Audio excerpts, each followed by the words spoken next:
ਵਾਹਿਗੁਰੂ ਜੀ ਕਾ ਖਾਲਸਾ ਵਾਹਿਗੁਰੂ ਜੀ ਕੀ ਫਤਿਹ। ਮੈਂ ਤੁਹਾਡੀ ਹੋਸਟ ਨੀਲਮ ਕੌਰ ਤੇ ਮੈਂ TV84 ਦੇ ਸਾਰੇ ਦਰਸ਼ਕਾਂ ਤੇ ਸਰੋਤਿਆਂ ਦਾ ਹਾਰਦਿਕ ਸਵਾਗਤ ਕਰਦੀ ਹਾਂ ਪ੍ਰੋਗਰਾਮ ਸੱਚੋ ਸੱਚ ਵਿੱਚ, ਜਿਹੜੇ ਇਸ ਪ੍ਰੋਗਰਾਮ ਨਾਲ ਦੇਸ਼ਾਂ ਵਿਦੇਸ਼ਾਂ ਤੋਂ ਜੁੜ ਚੁੱਕੇ ਨੇ। ਖਾਲਸਾ ਅਫੇਅਰ ਸੈਂਟਰ ਦੇ ਸੰਚਾਲਕ ਡਾਕਟਰ ਅਮਰਜੀਤ ਸਿੰਘ ਜੀ ਰੋਜ਼ਾਨਾ ਦੀ ਤਰ੍ਹਾਂ ਸਟੂਡੀਓ ਵਿੱਚ ਮੇਰੇ ਨਾਲ ਸ਼ਾਮਲ ਨੇ। ਆਉਣਾ ਮਿਲ ਕੇ ਅੱਜ ਦੇ ਅਹਿਮ ਇਸ਼ੂਜ਼ ਬਾਰੇ ਗੱਲਬਾਤ ਕਰਦੇ ਹਾਂ। ਜੀ ਡਾਕਟਰ ਸਾਹਿਬ, ਵਾਹਿਗੁਰੂ ਜੀ ਕਾ ਖਾਲਸਾ ਵਾਹਿਗੁਰੂ ਜੀ ਕੀ ਫਤਿਹ। ਜੀ ਡਾਕਟਰ ਸਾਹਿਬ, ਤੁਹਾਡਾ ਨਿੱਘਾ ਸਵਾਗਤ ਹੈ ਪ੍ਰੋਗਰਾਮ ਸੱਚੋ ਸੱਚ ਵਿੱਚ। ਬਹੁਤ ਸ਼ੁਕਰੀਆ ਜੀ ਡਾਕਟਰ ਸਾਹਿਬ, ਅੱਜ 28 ਅਗਸਤ 2017 13 ਭਾਦੋਂ ਨਾਨਕਸ਼ਾਹੀ ਸੰਮਤ 549 ਦਾ ਦਿਨ ਹੈ। ਤੇ ਡਾਕਟਰ ਸਾਹਿਬ, ਪ੍ਰੋਗਰਾਮ ਸ਼ੁਰੂ ਕਰਨ ਤੋਂ ਪਹਿਲਾਂ ਅਸੀਂ ਆਪਣੇ ਦਰਸ਼ਕਾਂ ਤੇ ਸਰੋਤਿਆਂ ਦੀ ਜਾਣਕਾਰੀ ਲਈ ਦੱਸ ਦਈਏ। ਵਿਊਅਰਸ, ਜੇ ਤੁਸੀਂ ਹੱਕ ਸੱਚ ਇਨਸਾਫ ਤੇ ਪਹਿਰਾ ਦਿੰਦਾ ਇੱਕੋ ਇੱਕ ਚੈਨਲ TV84 ਨੂੰ ਦੇਖਣਾ ਚਾਹੁੰਦੇ ਤਾਂ ਤੁਸੀਂ ਦੇਖ ਸਕਦੇ ਹੋ। Spectrum cable, RCN cable, Bell 5 cable in Canada, Roku, Jadoo box, ਸ਼ਾਵਾ, ਫੇਸਬੁੱਕ, ਗਲੋਬਲ CPN ਦੀ ਐਪ ਰਾਹੀਂ, TV84 ਦੀ ਐਪ ਰਾਹੀਂ ਆਨਲਾਈਨ ਸਟ੍ਰੀਮਿੰਗ ਤੁਸੀਂ TV84 ਨੂੰ ਦੇਖ ਸਕਦੇ ਹੋ। ਜੀ ਡਾਕਟਰ ਸਾਹਿਬ, ਪ੍ਰੋਗਰਾਮ ਸ਼ੁਰੂ ਕਰਾਂਗੇ ਜਿਸ ਤਰ੍ਹਾਂ ਕਿ ਅੱਜ ਵੀਕ ਦਾ ਪਹਿਲਾ ਪ੍ਰੋਗਰਾਮ ਅਸੀਂ ਕਰਨ ਜਾ ਰਹੇ ਹਾਂ। ਜੀ, ਜਿਸ ਤਰ੍ਹਾਂ ਕਿ ਡਾਕਟਰ ਸਾਹਿਬ ਸੌਦਾ ਸਾਜ਼ ਜਿਹੜਾ ਕਿ ਪਿਛਲੇ ਵੀਕ ਤੋਂ ਹੀ ਈਵਨ ਕਿ ਇਸ ਵਾਲਾ ਵੀਕ ਸਾਰੇ ਮੀਡੀਆ ਵਿੱਚ ਉਸ ਦੀ ਹੀ ਚਰਚਾ ਹੋ ਰਹੀ ਹੈ। ਜਿਸ ਤਰ੍ਹਾਂ ਕਿ ਪਿਛਲੇ ਵੀਕ ਜੱਜ ਨੇ ਉਸ ਨੂੰ ਦੋਸ਼ੀ ਕਰਾਰ ਕਰ ਦਿੱਤਾ ਤੇ ਅੱਜ ਉਸ ਨੂੰ ਸਜ਼ਾ ਹੋਈ ਹੈ 20 ਸਾਲ ਦੀ। ਸੋ ਇਸ ਬਾਰੇ ਆਪਾਂ ਤੁਹਾਡੇ ਵਿਚਾਰ ਜਾਣਨੇ ਚਾਹਾਂਗੇ, ਤੁਸੀਂ ਕਿਸ ਤਰ੍ਹਾਂ ਇਸ ਖਬਰ ਨੂੰ ਦੇਖਦੇ ਹੋ? ਦੇਖੋ, ਅਸੀਂ ਪਿਛਲੇ ਹਫ਼ਤੇ 'ਚ 2-3 ਸੈਗਮੈਂਟ ਉਸ 'ਤੇ ਕੀਤੇ ਨੇ। ਫਰਾਈਡੇ ਦਾ ਸੈਗਮੈਂਟ ਜਿਹੜਾ ਹੈ, ਕਿਉਂਕਿ ਉਸ ਦਿਨ ਉਹਦੀ ਜਿਹੜੀ ਹੈ ਉਹਨੂੰ ਦੋਸ਼ੀ ਕਰਾਰ ਦਿੱਤਾ ਜਾ ਚੁੱਕਾ ਸੀ ਜੀ, ਔਰ ਉਸ ਦੇ ਅਸੀਂ ਡਿਫਰੈਂਟ ਆਸਪੈਕਟ ਕਿ ਕਿਵੇਂ ਭਾਰਤੀ ਇੰਟੈਲੀਜੈਂਸ ਏਜੰਸੀਆਂ ਕਿਸੇ ਨੂੰ ਬਿਲਡ ਕਰਦੀਆਂ ਨੇ, ਫਿਰ ਕਿਵੇਂ ਇੱਕ ਸਟੇਜ ਆਉਂਦੀ ਹੈ ਜਦੋਂ ਕਿ ਜਿਸ ਨੂੰ ਉਹਨਾਂ ਨੇ ਫਾਇਦੇ ਲਈ ਬਣਾਇਆ ਹੁੰਦਾ ਉਹਨਾਂ ਫਾਇਦਾ ਉਹਨਾਂ ਨੇ ਲੈ ਲਿਆ ਹੁੰਦਾ, ਉਹ ਨੋਇਸੈਂਸ ਬਣ ਜਾਂਦਾ, ਜਾਂ ਜਿਸ ਨੂੰ ਕਹੀਏ ਕਿ ਵੀ ਉਹਨਾਂ ਦੀ ਗਲੇ ਦੀ ਹੱਡੀ ਬਣ ਜਾਂਦਾ ਜਿਨ੍ਹਾਂ ਨੇ ਇਸ ਨੂੰ ਦੂਸਰਿਆਂ ਲਈ ਤਿਆਰ ਕੀਤਾ ਹੁੰਦਾ, ਤੇ ਫਿਰ ਉਹ ਉਸ ਨੂੰ ਜਿਹੜਾ ਹੈ ਵਾਪਸ ਉੱਥੇ ਹੀ ਪਹੁੰਚਾ ਦਿੰਦੇ ਨੇ ਜਿੱਥੋਂ ਖੜਾ ਕੀਤਾ ਸੀ, ਰਾਦਰ ਉਹਨੂੰ ਹੋਰ ਵੀ ਵੱਧ ਬਣਾ ਕੇ ਖਤਮ ਕਰਦੇ ਨੇ। ਸੋ ਇਸ ਨੂੰ ਹੀ ਇਹਨਾਂ ਦੀ ਆਪਣੀ ਮਾਈਥੋਲੋਜੀ ਦੇ ਵਿੱਚ ਭਸਮਾਸੁਰ ਕਹਿੰਦੇ ਨੇ। ਇੱਥੇ ਫਿਕਸ਼ਨ ਦੀ ਦੁਨੀਆ 'ਚ ਫਰੈਂਕਨਸਟਾਈਨ ਦਾ ਕਾਨਸੈਪਟ ਆਇਆ, ਮੌਨਸਟਰ ਸ਼ਬਦ ਵੀ ਇਸਤੇਮਾਲ ਹੁੰਦਾ ਹੈ, ਔਰ ਇਹ ਸਾਰੇ ਹੀ ਜੇ ਇਕੱਠੇ ਮਿਲਾ ਕੇ ਕਹੀਏ ਤੇ ਇਹ ਜਿਹੜਾ ਸੌਦਾ ਸਾਧ ਜਿਸ ਨੇ ਆਪਣੀ ਉਸ ਥਾਂ ਦਾ ਨਾਂ ਹੀ ਏਜੰਸੀਆਂ ਦੇ ਕਹਿਣ ਤੇ ਜਿੱਥੋਂ ਸਿੱਖੀ ਦੀ ਇੱਕ ਨਰੋਈ ਜਿਹੜੀ ਪਰੰਪਰਾ ਹੀ ਨਹੀਂ, ਇੱਕ ਵਿਚਾਰਧਾਰਾ ਦਾ ਜਨਮ ਹੁੰਦਾ, ਇੱਕ ਆਈਡੀਓਲੋਜੀ ਦਾ ਜਨਮ ਹੁੰਦਾ ਹੈ। ਅੱਜ ਵੀ ਜਦੋਂ ਅਸੀਂ ਪਾਕਿਸਤਾਨ ਵਿੱਚ ਸਥਿਤ ਜਿਹੜੇ ਗੁਰਦੁਆਰਾ ਸਾਹਿਬਾਨ ਨੂੰ ਯਾਦ ਕਰਦੇ ਹਾਂ ਤੇ ਨਨਕਾਣਾ ਸਾਹਿਬ, ਪੰਜਾ ਸਾਹਿਬ ਦੇ ਨਾਲ ਜਿਹੜਾ ਇੱਕ ਬੜਾ ਅਹਿਮੀਅਤ ਵਾਲਾ ਜਿਹੜਾ ਅੱਜ ਵੀ ਸਾਨੂੰ ਗਾਈਡ ਕਰਦਾ ਹੈ ਇਮਾਨਦਾਰੀ ਦੀ ਕਿਰਤ ਕਰਨ 'ਚ, ਸੱਚਾ ਸੌਦਾ, ਔਰ ਜਿਹੜੇ ਸਿੱਖ ਇਤਿਹਾਸ ਤੋਂ ਵਾਕਿਫ ਨੇ ਉਹ ਚੰਗੀ ਤਰ੍ਹਾਂ ਸਮਝਦੇ ਨੇ ਔਰ ਇਸ ਸਾਖੀ ਤੋਂ ਵਾਕਿਫ ਨੇ ਕਿ ਕਿਵੇਂ ਗੁਰੂ ਨਾਨਕ ਸਾਹਿਬ ਨੂੰ ਉਹਨਾਂ ਦੇ ਪਿਤਾ ਜੀ ਨੇ 20 ਰੁਪਏ ਦਿੱਤੇ ਸਨ ਜਦੋਂ ਕਿ ਉਹ ਚਾਹੁੰਦੇ ਸੀ ਕਿ ਭਾਈ ਉਹ ਦੁਨਿਆਵੀ ਕਿਸੇ ਕਾਰੋਬਾਰ ਦੇ ਵਿੱਚ ਸਫਲਤਾ ਹਾਸਲ ਕਰਨ। ਇਹ ਦੇ ਕੇ ਨਾਲ ਉਹਨਾਂ ਨੇ ਆਪਣਾ ਜਿਹੜਾ ਪਰਿਵਾਰਕ ਬੰਦਾ ਭੇਜ ਕੇ ਨਾਲ ਉਹਨਾਂ ਨੂੰ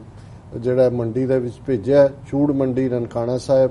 ਤੋਂ, ਕਿ ਭਾਈ ਇਸ ਦਾ ਤੂੰ ਜਿਹੜਾ ਹੈ ਉਹ ਵਪਾਰ ਕਰਨਾ ਹੈ, ਪਰ ਤੇਰਾ ਵਪਾਰ ਸਾਫ਼ ਸੁਥਰਾ ਹੋਏ, ਤੂੰ ਸੱਚਾ ਸੌਦਾ ਕਰਨਾ। ਔਰ ਜਿਵੇਂ ਸਾਡੀ ਇਤਿਹਾਸਕ ਪਰੰਪਰਾ ਦੱਸਦੀ ਹੈ ਕਿ ਗੁਰੂ ਨਾਨਕ ਸਾਹਿਬ ਜਦੋਂ ਕਿ ਨਨਕਾਣਾ ਸਾਹਿਬ ਤੋਂ ਉਸ ਚੂੜ ਕਾਨੇ ਦੀ ਮੰਡੀ ਵੱਲ ਚੱਲੇ ਔਰ ਰਸਤੇ ਦੇ ਵਿੱਚ ਜੰਗਲ ਪੈਂਦਾ ਸੀ, ਜਾਂ ਉਸ ਵੇਲੇ ਤਾਂ ਬਿਲਕੁਲ ਹੀ ਬਹੁਤ ਘੱਟ ਆਬਾਦੀ ਸੀ, ਹੁਣ ਤਾਂ ਨਨਕਾਣਾ ਸਾਹਿਬ ਡਿਸਟ੍ਰਿਕਟ ਵੀ ਹੈ ਔਰ ਆਲਮੋਸਟ ਦੋਵੇਂ ਪਾਸੇ ਜਿਹੜੇ ਨੇ ਉਹ ਆਬਾਦ ਨੇ ਸੜਕ ਦੇ। ਔਰ ਉੱਥੇ ਉਹਨਾਂ ਨੇ ਦੇਖਿਆ ਕਿ ਬਹੁਤ ਵੱਡੀ ਗਿਣਤੀ ਦੇ ਵਿੱਚ, ਕਿਉਂਕਿ ਉਹਨਾਂ ਜ਼ਮਾਨਿਆਂ ਦੇ ਵਿੱਚ ਇਹ ਜਿਹੜੇ ਮਾਨਸਰੋਵਰ ਤੋਂ ਲੈ ਕੇ ਤੇ ਕਸ਼ਮੀਰ ਤੱਕ ਜਿਹੜੇ ਸਾਧੂ ਪਰੰਪਰਾ ਦੇ ਲੋਕ ਸੀ, ਜਿਨ੍ਹਾਂ ਦੇ ਵਿੱਚ ਅੱਡ-ਅੱਡ ਜੋਗੀ, ਸਰੇਵੜੇ, ਬੋਧੀ, ਜੈਨੀ, ਇਹ ਵੱਡੇ ਵੱਡੇ ਗਰੁੱਪਾਂ ਦੇ ਵਿੱਚ ਸੈਂਕੜਿਆਂ ਦੀ ਗਿਣਤੀ ਦੇ ਵਿੱਚ ਇਹਨਾਂ ਦੇ ਆਪਣੇ ਆਪਣੇ ਅੱਡ-ਅੱਡ ਫਿਰਕੇ ਸਨ। ਕੋਈ ਸਿੰਘੀ ਵਜਾਉਂਦਾ ਜਾਂਦਾ ਸੀ, ਕੋਈ ਦੂਸਰਾ ਹੁੰਦਾ ਸੀ, ਤੇ ਫਿਰ ਇਹ ਕਈ ਦਿਨ ਜਿਹੜੇ ਨੇ ਇਹ ਕਿਤੇ ਵੀ ਡੇਰਾ ਲਾ ਕੇ ਬੈਠ ਜਾਂਦੇ ਸੀ ਔਰ ਲੋਕ ਜਿਹੜੇ ਨੇ ਉਹਨਾਂ ਤੋਂ ਆਪਣੇ ਰੂਹਾਨੀ ਸਵਾਲ ਔਰ ਦੂਸਰਿਆਂ ਦੇ ਲਈ ਉਹ ਆਪਣੀਆਂ ਤਾਕਤਾਂ ਦਾ ਵੀ ਵਿਖਾੜਾ ਕਰਦੇ ਸੀ, ਆਪਣੇ ਫਕੀਰ ਹੋਣ ਦਾ ਵੀ ਉਹਨਾਂ ਜ਼ਮਾਨਿਆਂ ਤੋਂ ਲੈ ਕੇ ਅੱਜ ਤੱਕ ਵੀ। ਇਹ ਸ਼ਾਇਦ ਉਸ ਖਿੱਤੇ ਦੇ ਵਿੱਚ ਕਿਸੇ ਵੇਲੇ ਕੋਈ ਚੰਗੇ ਹੋਲੀ ਮੈਨ ਸੀ, ਉਹਨਾਂ ਦਾ ਹੀ ਅਸਰ ਹੈ ਕਿ ਅੱਜ ਉਹਨਾਂ ਦੇ ਨਾਂ ਦੇ ਉੱਤੇ ਵੀ ਕਿੰਨੀ ਵੱਡੀ ਗਿਣਤੀ 'ਚ ਇਸ ਕਿਸਮ ਦੇ ਠੱਗ, ਫਰਾਡ, ਕੋਈ ਬਾਬਾ ਬਣਿਆ, ਕੋਈ ਗੁਰੂ ਬਣਿਆ, ਕੋਈ ਸ਼੍ਰੀ ਰਵੀ ਸ਼ੰਕਰ ਬਣਿਆ, ਕੋਈ ਹੋਰ ਬਣਿਆ, ਕੋਈ ਆਚਾਰੀਆ ਬਣਿਆ ਜੀ। ਇਹ ਸਾਰਾ ਇਸ ਕਰਕੇ ਹੈ ਕਿ ਹਮੇਸ਼ਾ ਹੀ ਖੈਰ ਰਿਹਾ ਤਾਂ ਯੂਰਪ ਦੇ ਵਿੱਚ ਵੀ ਹੈ, ਜਦੋਂ ਹੋਲੀ ਮੈਨ ਕਾਨਸੈਪਟ ਆਉਂਦਾ ਹੈ ਲੰਬੇ ਚ ਹੋ ਗਏ, ਔਰ ਇੱਥੇ ਵੀ ਜਿਹੜੇ ਇਹਨਾਂ ਦੇ ਕੈਥੋਲਿਕ ਵੱਡੇ ਪੀਸ ਨਾਲ ਰਿਲੇਟਡ ਜਿਹੜੇ ਵੱਡੇ ਸਕੈਂਡਲ ਸਾਹਮਣੇ ਆਏ ਅਮਰੀਕਾ ਦੀ ਹਿਸਟਰੀ, ਸਭ ਤੋਂ ਵੱਡਾ ਸਕੈਂਡਲ ਜਿਹਦੇ ਚ ਕਿ ਜਿਹੜੇ ਬੱਚੇ ਮੁੰਡੇ ਉਹਨਾਂ ਦੇ ਆਲਟਰ ਦੇ ਉੱਤੇ ਚਰਚ ਦੇ ਵਿੱਚ ਸਰਵ ਕਰਦੇ ਸੀ, ਉਹਨਾਂ ਦੇ ਨਾਲ ਕਿਵੇਂ ਬਦਫੈਲੀਆਂ ਕਰਦੇ ਰਹੇ, ਕਿੰਨੇ $1 ਬਿਲੀਅਨ ਦਾ ਲਾ ਸੂਟ ਸੈਟਲ ਹੋਇਆ, ਔਰ ਇਵੇਂ ਉਹਨਾਂ ਦਾ ਈਵਨ ਇੱਕ ਵੱਡਾ ਆਰਚ ਬਿਸ਼ਪ ਜਿਹੜਾ ਹੈ ਉਹ ਕਾਬੂ ਆਇਆ। ਸੋ ਇਹ ਹਮੇਸ਼ਾ ਹੀ ਇਸ ਕਿਸਮ ਦਾ ਜਿਹੜਾ ਪਾਰਟ ਹੈ ਉਹ ਰਿਹਾ। ਪਰ ਜਦੋਂ ਸਟੇਟ ਦੀ ਪੈਟਰਨੇਜ ਵੀ ਹੋਏ, ਇੱਕ ਜ਼ਮਾਨਾ ਸੀ ਜਦੋਂ ਈਵਨ ਚਰਚ ਦੇ ਹਵਾਲੇ ਨਾਲ ਵੀ, ਕਿਉਂਕਿ ਚਰਚ ਨੂੰ ਸਟੇਟ ਸਪੋਰਟ ਕਰਦੀ ਸੀ, ਔਰ ਜੇ ਅਸੀਂ ਸਾਰੀ ਪ੍ਰੋਟੈਸਟੈਂਟ ਚਰਚ ਦੀ ਹਿਸਟਰੀ ਦੇਖੀਏ ਜਾਂ ਕਿਵੇਂ ਜਿਹੜਾ ਵੈਟੀਕਨ ਸੀ ਕਿੰਨਾ ਪਾਵਰਫੁਲ ਹੋ ਗਿਆ ਸੀ, ਔਰ ਕਿੰਨੇ ਕਰਪਟ ਸੀ ਇਹਨਾਂ ਦੇ ਪੋਪ, ਔਰ ਕਿਵੇਂ ਧਰਮ ਦੇ ਨਾਂ ਥੱਲੇ ਉਸ ਚਿੱਟੇ ਚੋਲੇ ਦੇ ਥੱਲੇ ਵਾਈਟ ਗਾਬ ਦੇ ਥੱਲੇ ਹੋਲੀ ਮੈਨ ਬਣ ਕੇ ਇਹਨਾਂ ਦੇ ਉਹ ਲੁਕ ਜਾਂਦੇ ਸੀ, ਸਾਰੇ ਲੋਕ ਵੀ ਡਰਦੇ ਨਹੀਂ ਸੀ ਬੋਲਦੇ। ਔਰ ਅਸੀਂ ਉੱਥੋਂ ਦੇ ਖਿੱਤੇ 'ਚ ਦੇਖਦੇ ਹਾਂ ਵੀ ਕਿਸ ਕਿਸਮ ਦੀ ਕਰਪਸ਼ਨ, ਔਰ ਇਹੀ ਨਹੀਂ ਜਦੋਂ ਇਹ ਜਿਹੜਾ ਪੋਲੀਟੀਸ਼ੀਅਨ ਦਾ ਔਰ ਏਜੰਸੀਆਂ ਦਾ ਔਰ ਇਸ ਕਿਸਮ ਦੇ ਜਿਹੜੇ ਫ੍ਰੈਡੂਲੈਂਟ ਲੋਕ ਕ੍ਰੀਏਟ ਕੀਤੇ ਜਾਂਦੇ ਨੇ। ਹੁਣ ਸਾਡੇ ਸਾਹਮਣੇ ਹੈ ਕਿ 2 ਜਿਨ੍ਹਾਂ ਨੂੰ ਇਹਨਾਂ ਨੇ ਫੁੱਲੀ ਪ੍ਰਮੋਟ ਕੀਤਾ ਔਰ ਅੱਜ RSS ਦੇ ਬ੍ਰਾਂਡ ਐਂਬੈਸਡਰ ਬਣੇ ਹੋਏ ਨੇ, ਰਾਮਦੇਵ ਜਿਹੜਾ 30,000 ਕਰੋੜ ਦੀ ਜਿਹਨੂੰ ਬਿਜ਼ਨਸ ਖੜੀ ਕਰਕੇ ਦਿੱਤੀ ਹੈ, ਪਿਛਲੇ ਸਾਲ ਦਾ ਪ੍ਰੋਫਿਟ ਹੈ ਉਹਦਾ, ਔਰ ਇਹ ਸ਼੍ਰੀ ਰਵੀ ਸ਼ੰਕਰ ਜਿਹਦੇ ਲਈ ਸਾਰਾ ਜਮਨਾ ਦਾ ਬੈੱਡ ਦਿੱਲੀ 'ਚ ਉਜਾੜ ਕੇ ਐਨਵਾਇਰਨਮੈਂਟਲਿਸਟ ਦਿੱਲੀ ਹਾਈ ਕੋਰਟ ਕੀ ਕਹਿ ਰਿਹਾ ਉਹ ਸਭ ਨੂੰ ਪਾਸੇ ਰੱਖ ਕੇ ਉੱਥੇ ਮੋਦੀ ਵੀ ਪਹੁੰਚਦਾ ਹੈ, ਉੱਥੇ ਕੇਜਰੀਵਾਲ ਵੀ ਪਹੁੰਚਦਾ ਹੈ, ਔਰ ਇਹਨਾਂ ਨੂੰ ਪੈਟਰਨਾਈਜ਼ ਕਰਦੇ ਨੇ। ਇਸੇ ਤਰੀਕੇ ਨਾਲ ਅਸੀਂ ਖਾਸ ਤੌਰ ਤੇ, ਕਿਉਂਕਿ ਜਦੋਂ ਅਸੀਂ 2 ਪਾਰਟ ਦੇਖਦੇ ਹਾਂ ਖਾਸ ਤੌਰ ਤੇ ਭਾਰਤ ਦੇ ਵਿੱਚ, ਬੇਸ਼ੱਕ ਜਿਹੜੀ ਵੱਡੀ ਅਕਲੀਅਤ ਹੈ ਮਾਈਨੋਰਿਟੀ ਆਫ ਮੁਸਲਮਾਨ ਨੇ, ਲਗਭਗ 180 ਮਿਲੀਅਨ ਉਹਨਾਂ ਦੀ ਆਬਾਦੀ ਹੈ, ਔਰ ਹੋ ਸਕਦਾ ਈਵਨ ਇਹ ਵੀ ਘਟਾਉਂਦੇ ਹੋਣ ਸੈਂਸਸ ਦੇ ਵਿੱਚ ਇਸ ਤੋਂ ਵੀ ਜ਼ਿਆਦਾ ਹੋਏ। ਇੱਕ ਪਾਸੇ ਤਾਂ ਉਹਨਾਂ ਦੇ ਵਿੱਚ ਕਿਸ ਕਿਸਮ ਦਾ ਕੰਪਲੈਕਸ ਭਰਿਆ ਹੋਇਆ, ਔਰ ਪਿਛਲੇ ਦਿਨਾਂ 'ਚ ਮੈਂ ਇੱਕ ਆਰਟੀਕਲ ਪੜ੍ਹਦੇ ਹਾਂ ਕਾਇਦ ਆਜ਼ਮ ਮੁਹੰਮਦ ਅਲੀ ਜਿਨ੍ਹਾਂ ਦੀ ਇੱਕ ਮੈਨੂੰ ਕੋਟ ਪੜ੍ਹਨ ਨੂੰ ਮਿਲੀ, ਜਿਹਦੇ 'ਚ ਉਹਨਾਂ ਨੇ ਕਿਹਾ ਕਿ ਵੀ those Muslims who are choosing to stay back in India for the whole of their lives, they will be just trying to prove their patriotism and their nationalism. ਜੀ ਕਿ ਵੀ ਜਿਹੜੇ ਮੁਸਲਮਾਨ ਹੁਣ ਜਿਨ੍ਹਾਂ ਨੇ ਭਾਰਤ 'ਚ ਰਹਿਣਾ ਕਬੂਲ ਕੀਤਾ, ਜਿੰਨੀ ਜ਼ਿੰਦਗੀ ਉਹਨਾਂ ਦੀ ਰਹਿ ਜਾਏਗੀ ਉਹ ਇਹ ਸਾਬਤ ਕਰਨ ਤੇ ਹੀ ਲੱਗੇ ਹੋਣਗੇ ਕਿ ਉਹ ਮੁਲਕ ਪ੍ਰਸਤ ਨੇ, ਔਰ ਉਹ ਜਿਹੜੇ ਨੇ ਦੇਸ਼ ਦੀ ਏਕਤਾ ਅਖੰਡਤਾ 'ਚ ਯਕੀਨ ਰੱਖਦੇ ਨੇ, ਜਿਹਨੂੰ ਤੁਸੀਂ ਕੌਮ ਪ੍ਰਸਤ ਮੁਲਕ ਪ੍ਰਸਤ ਪੈਟਰੀਓਟਿਕ ਔਰ ਯੂਨੀਅਨਿਸਟ। ਹੁਣ ਉਹਨਾਂ ਨੂੰ ਤਾਂ ਉਸ ਕੰਮੇ ਲਾਇਆ, ਔਰ ਜਿਸ ਤਰੀਕੇ ਦੇ ਨਾਲ ਉਹਨਾਂ ਨੇ ਖਾਸ ਤੌਰ ਤੇ RSS ਜਿਹੜਾ ਜਦੋਂ ਦਾ ਪਾਵਰਫੁਲ ਹੋਇਆ, ਜਾਂ ਇਹਨਾਂ ਕੋਲ ਸੈਂਟਰ ਦੀ ਪਾਵਰ ਆਈ ਹੈ, ਕੋਈ ਘਰ ਵਾਪਸੀ, ਕੋਈ ਗਊ ਦੇ ਨਾਂ ਥੱਲੇ, ਕੋਈ ਲਵ ਜਿਹਾਦ, ਔਰ ਉਹਨਾਂ ਨੂੰ ਤਾਂ ਵੈਸੇ ਹੀ ਬਾਬਰੀ ਮਸਜਿਦ ਢਾਣ ਤੋਂ ਬਾਅਦ ਹੋਰ ਪਾਸੇ ਲਾਇਆ। ਲੇਕਿਨ ਸਿੱਖ ਕੌਮ ਜਿਹੜੀ ਕਿ 47 ਚ ਇਹਨਾਂ ਦੇ ਆ ਕੇ ਨਕਸ਼ੇ 'ਚ ਫਸ ਗਈ ਸਾਡੀ ਲੀਡਰਸ਼ਿਪ ਦੇ ਅਹਿਮਕ ਪੁਣੇ ਕਰਕੇ ਜਾਂ ਉਹਨਾਂ ਦੀ ਘੱਟ ਬੁੱਧੀ ਕਰਕੇ, ਔਰ ਉਹਨਾਂ ਨੂੰ ਜਿਵੇਂ 10 ਅਕਤੂਬਰ 1947 ਨੂੰ ਕ੍ਰਿਮੀਨਲ ਟ੍ਰਾਈਬ ਬਣਾਇਆ, ਔਰ ਜਿਹੜੀ ਸਾਡੀ ਸਟਰੈਂਥ ਹੈ ਉਹਦੇ 'ਚ ਇਹ ਗੱਲ ਦੇਖਣ ਵਾਲੀ ਹੈ ਕਿ ਜਿਹੜੀ ਗੱਲ ਸਾਨੂੰ ਤਾਕਤ ਦਿੰਦੀ ਹੈ, ਜੇ ਸਿੱਖ 'ਚੋਂ ਬਾਣੀ ਕੱਢ ਲਓ, ਗੁਰੂ ਗ੍ਰੰਥ ਸਾਹਿਬ ਨਾਲੋਂ ਸਿੱਖ ਨੂੰ ਤੋੜ ਦਿਓ, ਜਮਾਤ ਦਾ ਕਾਨਸੈਪਟ ਕੱਢ ਲਓ, ਪੰਥ ਨਾਲੋਂ ਉਹਨੂੰ ਤੋੜ ਦਿਓ, ਤੇ ਫਿਰ ਉਹ ਕੀ ਰਹਿ ਜਾਂਦਾ ਹੈ? ਕਿਉਂਕਿ ਉਹਦੀ ਤਾਕਤ ਹੀ ਗੁਰੂ ਗ੍ਰੰਥ ਔਰ ਗੁਰੂ ਪੰਥ, ਸਾਡਾ ਗੁਰੂ ਪੰਥ ਸਤਿਗੁਰੂ ਆਪ ਵਸਦੇ ਨੇ। 10ਵੇਂ ਪਾਤਸ਼ਾਹ ਦਾ ਖਾਲਸਾ ਮੇਰੋ ਰੂਪ ਹੈ ਖਾਸ, ਖਾਲਸੇ ਮੈਂ ਹੂੰ ਕਰੋ ਨਿਵਾਸ, ਔਰ ਇਸ ਖਾਲਸੇ ਨੂੰ ਸਾਡਾ ਸਾਰਾ ਜੇ ਅਕਾਲ ਤਖਤ ਸਾਡੀ ਸੋਵਰਨਿਟੀ, ਬਾਦਸ਼ਾਹਤ, ਇੰਡੀਪੈਂਡੈਂਟ ਸੋਵਰਨ ਕਰੈਕਟਰ ਦਾ ਪ੍ਰਤੀਕ ਹੈ, ਤੇ ਅਕਾਲ ਤਖਤ ਫੇਸ ਕਰਦਾ ਹੈ ਹਰਮੰਦਰ ਸਾਹਿਬ ਨੂੰ। ਬਿਲਕੁਲ ਅਕਾਲ ਤਖਤ ਦੇ ਸਾਹਮਣੇ ਹਰਮੰਦਰ ਸਾਹਿਬ ਹੈ, 84 ਕਦਮਾਂ ਦੀ ਵਿੱਥ ਤੇ, ਜਿਹੜਾ ਪੀਰੀ ਦਾ ਜਿਹੜਾ ਉਹ ਸੈਂਟਰ ਹੈ, ਤਾਂ ਕਿ ਸਿੱਖ ਨੂੰ ਇਸ ਗੱਲ ਦਾ ਧਿਆਨ ਰਹੇ ਕਿ ਵੀ ਜਦੋਂ ਉਸ ਨੇ ਮੀਰੀ ਦੇ ਫੈਸਲੇ ਲੈਣੇ ਨੇ, ਟੈਂਪੋਰਲ ਦੁਨੀਆ ਦੇ ਵਿੱਚ ਵਰਲਡਲੀ ਫੈਸਲੇ ਲੈਣੇ ਨੇ, ਤੇ ਉਸ ਦਾ ਮੂੰਹ ਹਰਮੰਦਰ ਵੱਲ ਦਾ ਮਤਲਬ ਹੈ ਕਿ as per teachings of Guru Granth Sahib ji, ਕਿ ਉਸ ਨੇ ਰੂਹਾਨੀਅਤ ਦੇ ਕਨਸੈਪਟ ਤੋਂ, ਸਰਬੱਤ ਦੇ ਭਲੇ ਦੇ ਕਨਸੈਪਟ ਤੋਂ, ਅਦਰਵਾਈਜ਼ ਜੇ ਤਲਵਾਰ ਦੇ ਉੱਤੇ ਇਹ ਰੂਹਾਨੀਅਤ ਦਾ ਕੁੰਡਾ ਨਾ ਹੋਏ ਤੇ ਫਿਰ ਤਾਂ ਤਲਵਾਰ ਚੰਗੇਜ਼ੀ ਬਣ ਜਾਂਦੀ ਹੈ, ਔਰੰਗਜ਼ੇਬੀ ਬਣ ਜਾਂਦੀ ਹੈ। ਜੀ ਜੀ। ਸੋ ਇਹ ਸਮਝਦੇ ਨੇ ਬੜੀ ਚੰਗੀ ਤਰ੍ਹਾਂ, ਇਹ ਬੇਸ਼ੱਕ ਬੇਈਮਾਨ ਹੋ ਸਕਦੇ ਨੇ, ਠੱਗ ਹੋ ਸਕਦੇ ਨੇ, ਹਿੰਦੂਤਵੀ ਜਾਂ ਬ੍ਰਾਹਮਣਵਾਦੀ ਧੋਖੇਬਾਜ਼ ਹੋ ਸਕਦੇ ਨੇ, ਪਰ ਗਧੇ ਨਹੀਂ ਹੈਗੇ। ਇਹਨਾਂ ਨੂੰ ਘੱਟੋ ਘੱਟ ਇਹ ਸਭ ਪਤਾ ਹੈ, ਸਰਵਾਈਵਰ ਨੇ 4000 ਸਾਲ ਤੋਂ, ਕਿਵੇਂ ਮੁਗਲਾਂ ਔਰ ਦੂਸਰਿਆਂ ਤੋਂ ਵੀ 800 ਸਾਲ 'ਚ ਬਚ ਕੇ ਨਿਕਲ ਗਏ। ਸੋ ਉਹਨਾਂ ਨੇ ਸਾਡੀਆਂ ਸਟਰੈਂਥਸ ਵੀ ਦੇਖੀਆਂ, ਸਾਡੀਆਂ ਵੀਕਨੈਸਿਸ ਵੀ ਦੇਖੀਆਂ,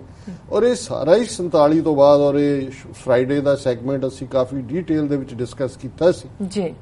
ਕਿ ਵੀ ਕਿਵੇਂ ਇਹਨਾਂ ਨੇ ਗੁਰੂ ਗ੍ਰੰਥ ਔਰ ਗੁਰੂ ਪੰਥ ਦੋਨਾਂ ਨੂੰ ਅਟੈਕ ਦੇ ਥੱਲੇ ਲਿਆ, ਗਨ ਸ਼ਾਟਸ 'ਚ ਲਿਆ। ਔਰ ਸਾਨੂੰ ਖੁਸ਼ੀ ਹੈ ਕਿ ਜਿੱਥੇ ਸਾਡੇ ਵਿਊਅਰਸ ਨੇ ਉਸ ਦਿਨ ਉਸ ਸੈਗਮੈਂਟ ਨੂੰ ਸੈਂਕੜਿਆਂ ਦੀ ਗਿਣਤੀ ਦੇ ਵਿੱਚ ਫੇਸਬੁੱਕ ਤੇ ਲਾਈਵ ਦੇਖਿਆ, ਔਰ ਦੁਬਾਰਾ ਜਿਹੜਾ ਉਹ ਸੈਗਮੈਂਟ ਹੈ ਸਾਡੀ ਲਿਖਤ ਵੀ ਉਸ ਵੀਕ ਦੀ ਜਿਹੜਾ ਕਾਲਮ ਸੈਚਰਡੇ ਛਪਦਾ ਹੈ, ਔਰ ਤੁਸੀਂ ਆਪਣੀ ਆਵਾਜ਼ ਦੇ ਵਿੱਚ ਆਡੀਓ ਫਾਈਲ ਉਹਦੀ ਹੁੰਦੀ ਹੈ, ਉਸ ਰਾਈਟ ਅਪ ਨੂੰ 70,000 ਤੋਂ ਜ਼ਿਆਦਾ ਲੋਕਾਂ ਨੇ ਸੁਣਿਆ। ਔਰ ਜਿਹੜਾ ਫਰਾਈਡੇ ਸੈਗਮੈਂਟ ਸੀ ਸਾਡਾ ਉਹ 40,000 ਦੇ ਕਰੀਬ, ਔਰ ਸੈਂਕੜਿਆਂ ਕਾਮੈਂਟ ਔਰ ਸ਼ੇਅਰ ਨੇ। ਸੋ ਉਹਦੇ ਤੋਂ ਇੱਕ ਗੱਲ ਤਾਂ ਜ਼ਾਹਰ ਹੈ ਕਿ ਵੀ ਸਾਡੇ ਵੱਡੀ ਗਿਣਤੀ ਦੇ ਵਿੱਚ ਜਿਹੜੇ ਦਰਸ਼ਕ ਨੇ ਉਹ ਜਾਣਨਾ ਚਾਹੁੰਦੇ ਨੇ ਕਿ ਵੀ ਇਹ ਸਾਰਾ ਪਾਰਟ ਕੀ ਚੱਲ ਰਿਹਾ ਹੈ। ਹਾਲਾਂਕਿ ਅਸੀਂ ਲੰਬੇ ਵਕਤ ਤੋਂ ਇਹ ਦੱਸ ਰਹੇ ਹਾਂ ਕਿ ਕਿਵੇਂ ਗੁਰੂ ਗ੍ਰੰਥ ਔਰ ਗੁਰੂ ਪੰਥ ਦੋਨਾਂ ਨੂੰ ਹੀ ਉਹਨਾਂ ਨੇ ਟਾਰਗੇਟ ਕੀਤਾ, ਔਰ ਇਹ ਸਾਰਾ ਹੀ ਜਿਹੜਾ ਗੁਰੂਡਮ ਖੜਾ ਕੀਤਾ ਹੈ, ਜਿਹੜੇ ਬਾਬੇ ਖੜੇ ਕੀਤੇ, ਜਿਨ੍ਹਾਂ ਲਈ ਮੈਂ ਸ਼ਬਦ ਬਾਬਾ ਵਾਰਫੇਅਰ ਇਸਤੇਮਾਲ ਕਰਦਾ,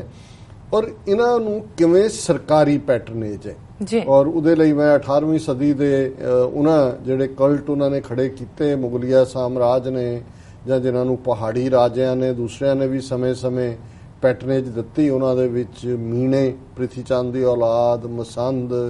ਧੀਰ ਮਲੀਏ, ਰਾਮ ਰਾਈਏ, ਗੁਲਾਬ ਦਾਸੀਏ, ਇਹ ਸਾਰੇ ਜਿਹੜੇ ਨੇ ਉਹਨਾਂ ਨੇ ਖੜੇ ਕੀਤੇ ਤਾਂ ਕਿ ਜਿਹੜੀ ਸਟਰੈਂਥ ਗੁਰੂ ਸਾਹਿਬਾਨ ਦੀ ਉਸ